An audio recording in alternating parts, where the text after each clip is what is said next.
ಪರಶುರಾಮನ ತಾಯೇ ಓ ಪರಮೇಶ್ವರಿ, ಬಯಲು ಸೀಮೆಯ ಕಾಯೋ ಓ ಭಾಗ್ಯೇಶ್ವರಿ.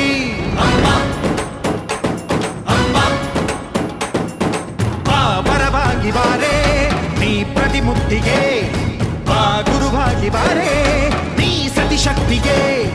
ವೇದದ ರೂಪಿಣಿ, ನಾದ ಸಂಚಾರಿಣಿ, ರಾಗದ ವಾಹಿನಿ, ಈ ಭೂಮಿಯ ದಾಮಿನಿ. ಅಮ್ಮ ಎಲ್ಲಮ್ಮ, ಅಮ್ಮ ಎಲ್ಲಮ್ಮ ಎಲ್ಲ